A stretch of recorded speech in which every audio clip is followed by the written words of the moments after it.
Welcome to Pratap classes. दोस्तों, Pratap classes के YouTube channel पर आपका स्वागत है। तो आज अपने संविधान या पॉलिटी के अंदर क्लास नंबर 8 की बात करने जा रहे हैं। तो अपनी ये 8 नंबर की आज अपनी ये सीरीज रहने वाली है।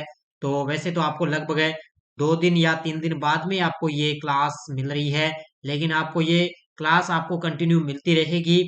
जब भी मुझे टाइम मिले 2 दिन या 3 दिन बाद में आपको ये क्लास मिलती रहेगी। तो संविधान या पॉलिटी के अंदर आज की अपनी ये सीरीज 8 नंबर रहने वाली है। और इसके अंदर आरपीएससी ने जो पॉलिटी के 2011 से 22 तक जितने भी पॉलिटिकल के जो क्वेश्चन पूछे हैं, वो मैं आपको धीरे धीरे सीरीज माध्यम से करवा रहा हूँ।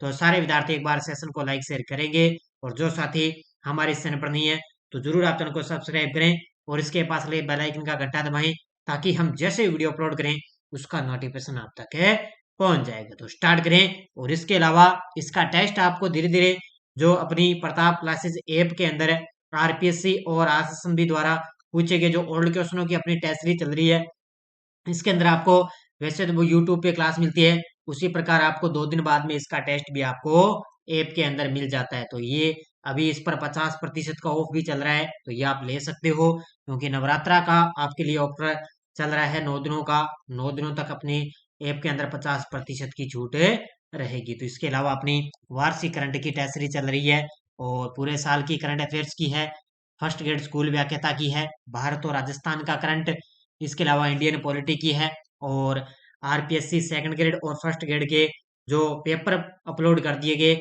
वो भी आप ले सकते हो। आंसर की साथ में लगी हुई है, किस प्रकार पीछे के एग्जामों में आए हुए क्वेश्चन है वो भी आपको साथ में ले सकते हो। तो स्टार्ट करें आज की अपनी 8 नंबर की ये सीरीज। सभी साथियों को गुड इवनिंग। पहला क्वेश्चन आपके सामने बड़े गजब के, और ये क्लास जो मैं आपको करवा रहा हूँ ना, एग्जाम के लिए रामबाण साबित होगी, क्योंकि मैं साथ में आपको जो चीजें बता रहा हूँ ना, यहीं से आगे आने वाले एग्जाम में यहीं से घुमा फिरा कर आपको पॉलिटिकल के क्वेश्चन आपको देखने को मिलेंगे। तो स्टार्ट करें। राजस्थान के राज्यपाल में निम्न में से कौन सी शक्ति निहित नहीं है? अब देखो यहां से पूछा है भी राजस्थान के राज्यपाल में कौन सी शक्ति निहित नहीं है। विधानसभा को आहूत करने की, बिल्कुल ये तो शक्ति होती है भी, वो विधानसभा को आहूत कर सकता है, बिल्कुल सही है। विधानसभा को स्थगित करने की शक्ति, बिल्कुल ये नहीं होती भी। विधानसभा को स्थगित करने की शक्ति राज्यपाल के पास नहीं होती। विधानसभा का विघटन करने की शक्ति ये होती है। विधानसभा के सत्रावसान की शक्ति ये भी होती है। लेकिन राज्यपाल है वो विधानसभा को स्थगित नहीं कर सकता। स्थगित सिर्फ वह विधानसभा अध्यक्ष है ना, वो ही कर सकता है, लेकिन राज्यपाल विधानसभा को स्थगित नहीं कर सकता। तो ये आपको पता है, एक तो सत्रावसान और विधानसभा को भंग या विघटित कर सकता है, तो वो अनुच्छेद 174 के अंदर दिया हुआ है। अनुच्छेद 174 के अंदर दिया हुआ है कि ये विघटन और जो है भंग करने की शक्ति 174 में है, लेकिन विधानसभा को वो स्थगित नहीं कर सकता। कौन है? राजस्थान का राज्यपाल। ध्यान रखना, ये चीजें बड़ी गजब की है। यहाँ से निम्नांकित में से राजस्थान के प्रथम मुख्य सचिव कौन थे? राजस्थान के प्रथम मुख्य सचिव कौन थे भी? प्रथम मुख्य सचिव, अब इसमें देखो, राजस्थान के प्रथम मुख्य सचिव थे के Radha Krishnan. Option number D. कौन थे? के राधा कृष्णन है ये राजस्थान के प्रथम मुख्य सचिव थी। तो प्रथम महिला कौन थी? प्रथम महिला थी कुशल सिंह है। प्रथम महिला कुशल सिंह है। दूसरी महिला बनी थी उषा शर्मा। उषा शर्मा। और वर्तमान में राजस्थान के मुख्य सचिव हैं सुधांश पंत। कौन है? सुधांश पंत है वो वर्तमान में मुख्य सचिव। और पहले कौन थे? के राधा कृष्णन। अब बात आई है थोड़ी सी मुख्य सचिव की, तो थोड़ी सी कुछ चीजें मैं आपको मुख्य सचिव की बता देता हूँ। तो सबसे पहले मैं बता देता हूँ कि मुख्य सचिव का जो कार्यकाल होता है ना, वो निश्चित नहीं होता। ये मुख्यमंत्री के प्रसाद पर्यंत ही कार्य करता है। और हटाता कौन है? हटाया जाता है ये मुख्य सचिव को मुख्यमंत्री द्वारा ही हटाया जा सकता है। तो ये चीजें आपको याद रखनी है बढ़िया तरीके से। और इसके अलावा मैं बता देता हूँ भी सर्वाधिक मुख्यमंत्रियों के साथ कार्य करने वाले मुख्य सचिव कौन थे? बिहारी लाल माथुर। ध्यान रखना, भी सर्वाधिक मुख्यमंत्री के साथ कार्य किसने किया था? बिहारी लाल माथुर ने। राजस्थान में राज्य सचिवालय में स्थित विभाग कहलाते हैं। राजस्थान में राज्य सचिवालय में स्थित होते हैं जो विभाग है वो क्या कहलाते हैं? तो वो कहलाते हैं प्रशासनिक विभाग। क्या कहलाते हैं? प्रशासनिक विभाग कहलाते हैं। ध्यान रखना, जो राजस्थान के अंदर जो राज्य सचिवालय होते हैं ना, राज्य सचिवालय, उसको क्या क्या कहलाते हैं? वो प्रशासनिक विभाग कहलाते हैं। अब देखो, बड़ा गजब का क्वेश्चन है, राजस्थान लोक सेवा आयोग के संबंध में निम्न कथनों पर विचार कीजिए। अब देखो, राजस्थान के लोक सेवा आयोग के बारे में बताना है। अब देखो, कुछ दिन जो पीछे वाली मैंने क्लासें कराई है उसमें मैंने आपको बढ़िया तरीके से सारी चीजें करवाई है। तो देखो, पहला पॉइंट है, इस आयोग के अध्यक्ष व सदस्य तब तक अपने पद पर रहते हैं जब तक 6 वर्ष का कार्यकाल अथवा आयु पूर्ण नहीं कर लेते। अब देखो भी, आयोग के अध्यक्ष और सदस्य होते हैं ना, उनको वो तब तक पद पर रहते हैं जब भी 6 वर्ष का कार्यकाल और आयु पूर्ण नहीं कर लेते। ये कथन गलत है, क्योंकि जरूरी नहीं है भी वो अगर अध्यक्ष उनको सदस्य बन गए तो वो अपने पद पर 6 वर्ष तक रहेंगे। उनको किसी कारणवश राष्ट्रपति द्वारा उनको हटाया भी जा सकता है। तो ये पहला कथन तो गलत हो गया यहाँ पे। इसका गठन 1 अगस्त 1949 को हुआ था। क्या बात, अभी इसका सही है क्या? 1 अगस्त 1949 को उसका गठन हुआ था क्या? 1 अगस्त को नहीं हुआ था, इसका हुआ था 20 अगस्त 1949। कब हुआ था? 20 अगस्त 1949 को इसका गठन हुआ था। ये भी कथन गलत हो गया। आयोग का सदस्य बनने के लिए कोई योग्यता निर्धारित नहीं है, सिवाय इसके कि आद्य सदस्य केंद्र या राज्य सरकार के अधीन 10 वर्ष तक पदासीन रहे हो। डॉक्टर एस त्रिपाठी आयोग के प्रथम अध्यक्ष थे।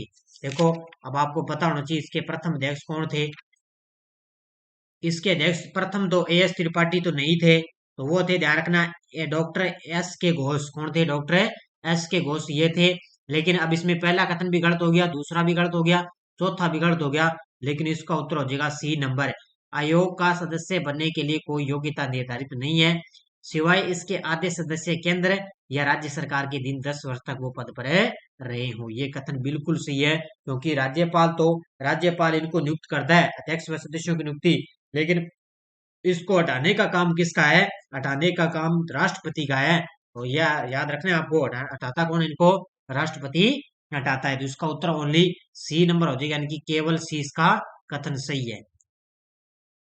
मुख्य सचिव के पद पर नियुक्त होने वाले अधिकारी का निम्न द्वारा चयन किया जाता है। मुख्य सचिव के पद पर नियुक्त होने वाले अधिकारी का चयन किया जाता है। तो मैंने अभी आपको जस्ट पहले ही बताया, तो मुख्य सचिव किसके प्रसाद पर्यंत कार्य करता है? तो ये मुख्यमंत्री के प्रसाद पर्यंत ही कार्य करता है। तो ये इसका कोई कार्यकाल नहीं होता, ये मुख्यमंत्री के प्रसाद पर्यंत ही पद पर कार्य करता है। तो मुख्य सचिव के पद पर नियुक्त होने वाला अधिकारी का चयन किसके द्वारा? मुख्यमंत्री ही इसको नियुक्त करता है, मुख्य सचिव को। राजस्थान की वर्तमान विधानसभाओं में 1 जनवरी 2017 को कितनी महिला विधायक है? अब क्वेश्चन को थोड़ा देखो, उलझाने वाला क्वेश्चन है थोड़ा सा।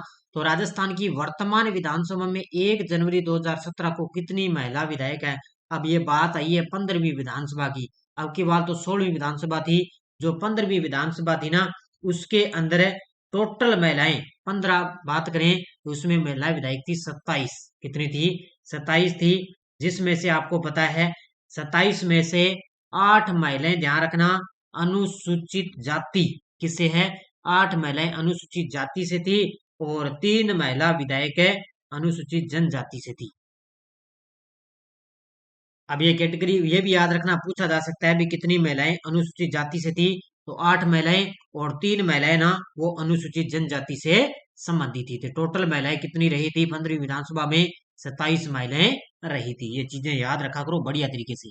और अब जो अब की बार 16वीं विधानसभा में हुई ने, वो भी चीजें याद कर लेना। राजस्थान मानवाधिकार आयोग कब अस्तित्व में आया? राजस्थान है मानवाधिकार आयोग कब अस्तित्व में आया? अब मानवाधिकार आयोग की बात है तो ये चीजें मैंने करवाई है। 18 जनवरी 1999 को राजस्थान मानवाधिकार आयोग अस्तित्व में आया था। तो कब आया था? 18 जनवरी 1999 को। इसमें एक अध्यक्ष और 2 सदस्य होते हैं। कितने होते हैं? एक अध्यक्ष और 2 सदस्य होते हैं मानवाधिकार आयोग में। और वर्तमान में आपको पता है कार्यवाहक अध्यक्ष हैं मानवाधिकार के वर्तमान में कौन है? रामचंद्र सिंह झाला। कौन है? रामचंद्र सिंह झाला है, वो वर्तमान में कार्यवाहक अध्यक्ष हैं। और प्रथम अध्यक्ष कौन थे मानवाधिकार आयोग के? कांता कुमारी भटनागर। कौन थी? कांता कुमारी भटनागर। तो इतनी चीज आपको याद रखनी है। और इसके अलावा कुछ चीजें मैं आपको बता देता हूँ। इसका गठन तो मैंने बता ही दिया, 18 जनवरी 1999 को। और इसमें एक अध्यक्ष और 2 सदस्य होता है, 2006 में संशोधन करने के बाद में। और इसके अलावा इनकी नियुक्ति कौन करता है? राज्यपाल इनकी नियुक्ति करता है। इनका कार्यकाल ध्यान रखना, 3 वर्ष या 70 वर्ष की आयु, जो भी हो, पहले 3 वर्ष और 70 वर्ष होती है इनकी आयु। त्याग पत्र भी राज्यपाल को देते हैं। इतनी चीजें आपको याद रखनी है। राजस्थान मानवाधिकार आयोग के अध्यक्ष व सदस्यों की नियुक्ति राज्यपाल एक समिति की अनुशंसा पर करते हैं, जिसका अध्यक्ष कौन होता है? अब आपको पता है कि राजस्थान मानवाधिकार आयोग है, वो अध्यक्ष व सदस्यों की नियुक्ति राज्यपाल करता है, लेकिन एक समिति की अनुशंसा पर करता है। उस समिति का अध्यक्ष कौन होता है? क्या है? उस समिति का अध्यक्ष होता है मुख्यमंत्री। कौन होता है? मुख्यमंत्री उसका अध्यक्ष होता है। तो इस चयन समिति में क्या है? 4 सदस्य होते हैं, अध्यक्ष सहित 4, इसमें 3 सदस्य होते हैं अध्यक्ष सहित है। और इस चयन समिति का अध्यक्ष होता है मुख्यमंत्री, उसका चयन करता है। राजस्थान के राज्यपाल के संबंध में निम्न कथनों पर विचार कीजिए। अब देखो, राजस्थान के राज्यपाल के संबंध में निम्न कथनों पर विचार कीजिए। अब सबसे पहले, वह राजस्थान केंद्रीय विश्वविद्यालय के कुलाधिपति हैं। बिल्कुल गलत है, वह केंद्रीय विश्वविद्यालय के कुलाधिपति नहीं होते। कथन पहला गलत हो गया। वह राज्य के किसी भी लाभ के पद को धारण कर सकते हैं। देखो, लाभ के किसी भी पद को धारण नहीं कर सकते वो। वह Indian red cross society Rajasthan राज्य शाखा के अध्यक्ष हैं। बिल्कुल सही है। उन्हें संविधान के अंतर्गत कोई सविवेकीय शक्ति प्राप्त नहीं है।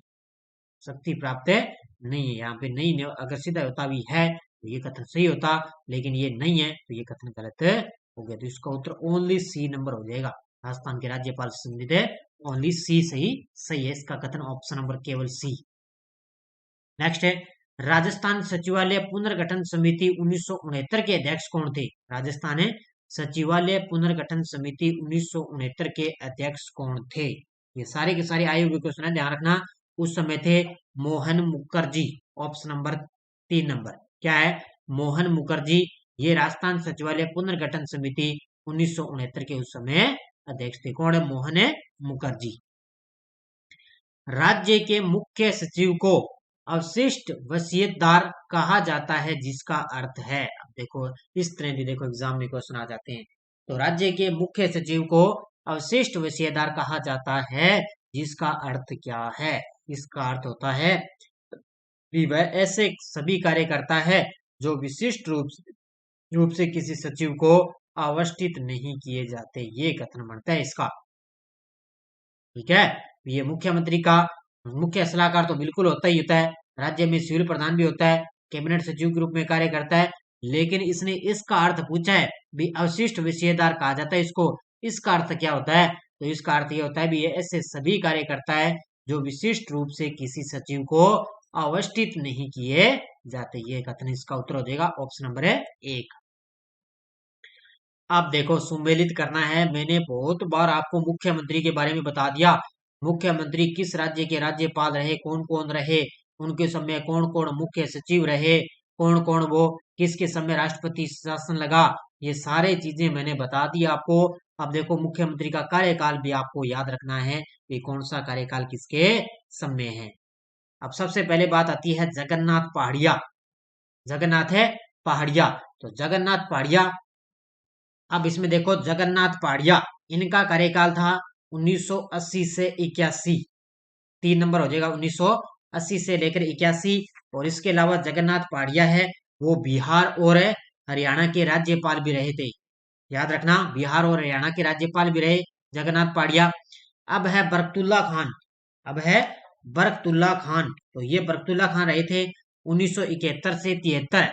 2 नंबर हो जाएगा इसका, 1971 से 73।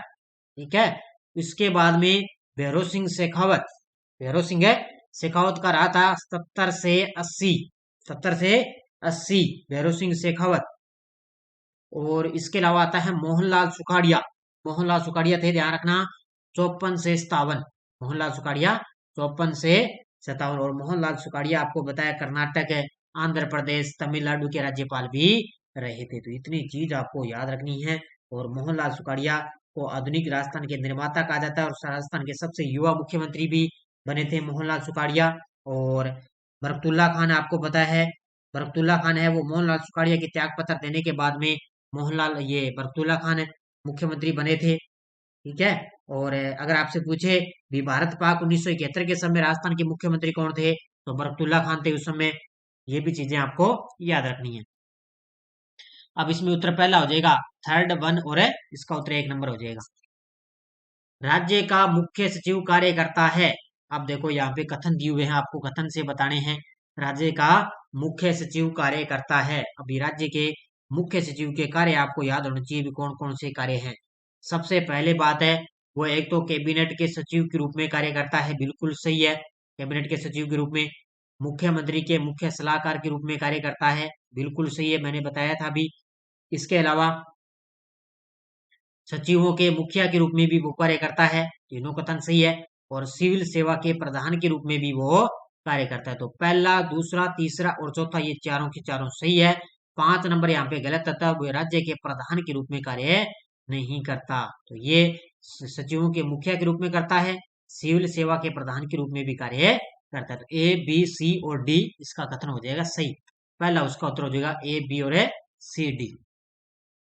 संविधान के किस अनुच्छेद में गोवध निषेध राज्य नीति के नीति निर्देशक तत्वों का एक भाग है? संविधान के किस अनुच्छेद में गोवध निषेध यानी कि गौओं का वध यानी कि नहीं करना चाहिए, तो ये राज्य नीति निर्देशक तत्वों के किस भाग के अंदर, किस अनुच्छेद के अंदर इसका उल्लेख दिया हुआ है? तो ये दिया हुआ है अनुच्छेद 48 के अंदर। याद रखना, अनुच्छेद 48 के अंदर। भारत की विदेश नीति में पड़ोस पहले की नीति किसने प्रारंभ की? अब भारत की सेकंड ग्रेड वालों के टॉपिक दिया हुआ है, विदेश नीति का टॉपिक है। उसके अंदर ऐसा किसने कहा कि पड़ोस पहले यानी कि पड़ोसी को पहले दिया करो सब कुछ, तो ऐसी नीति किसने प्रारंभ की? तो ये की थी हमारे देश के प्रधानमंत्री मोदी जी ने। किसने? हमारे देश के प्रधानमंत्री मोदी जी ने भारत की विदेश नीति में पड़ोस पहले, पड़ोसी को पहले कुछ सब कुछ दो, उसने नीति प्रारंभ की थी। भारत के संविधान के किस अनुच्छेद के अंतर्गत राज्य शब्द को परिभाषित किया गया? ये छोटी छोटी चीजें होती है ना, इस तरह के क्वेश्चन होते हैं, ये साधारण से सरल से क्वेश्चन है, लेकिन फिर भी हमें पता नहीं होता, इन चीजों के बारे में ध्यान रखा करो। तो संविधान के किस अनुच्छेद के अंतर्गत है राज्य शब्द को परिभाषित किया गया? तो राज्य शब्द को परिभाषित किया गया अनुच्छेद 12 में। इसमें अनुच्छेद 12 के अंतर्गत राज्य शब्द को परिभाषित किया गया है। अब देखो भारत के राष्ट्रपति से संबंधित कौन सा कथन सही है? अब देखो राष्ट्रपति की बात आई है, तो थोड़ी सी डिटेल में राष्ट्रपति के बारे में आपको बताऊंगा।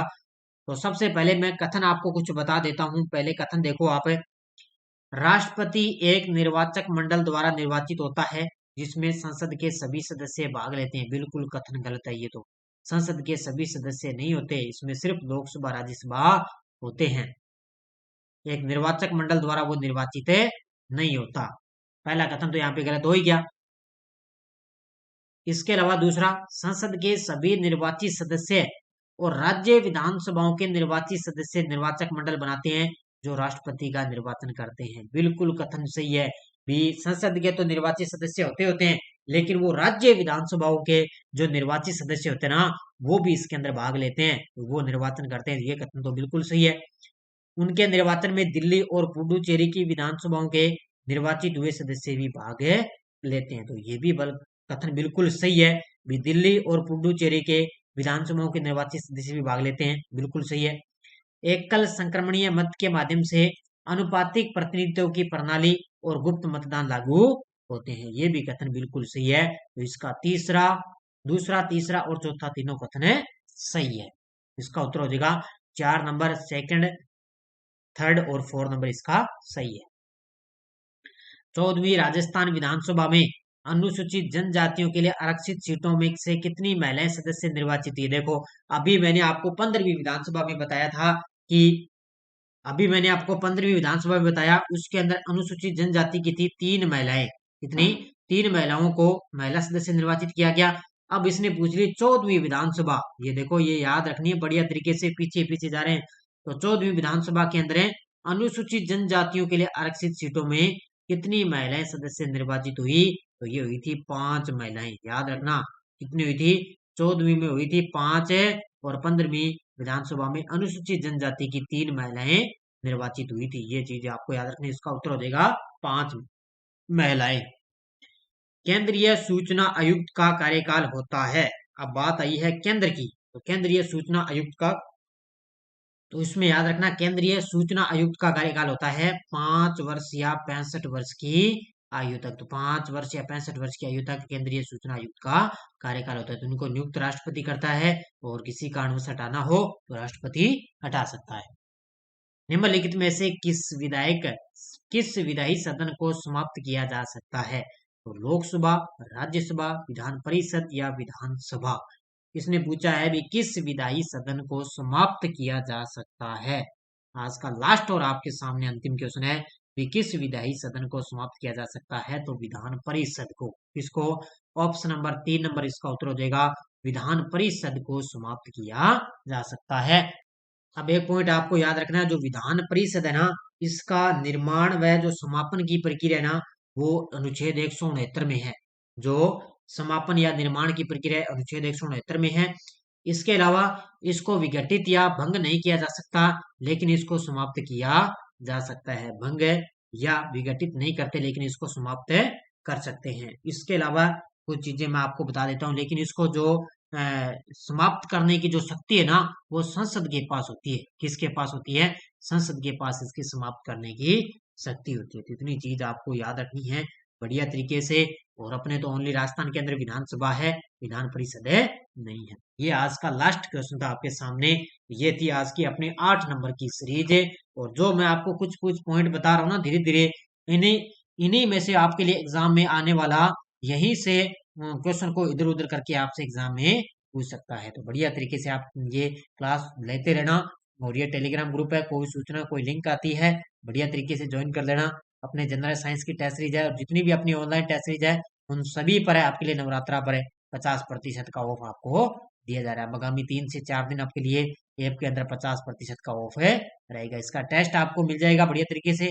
पीछे वाली क्लासों का टेस्ट मिल चुका है, इस क्लास का भी आपको 2 दिन बाद में टेस्ट है मिल जाएगा। धन्यवाद। जय हिंद, जय भारत।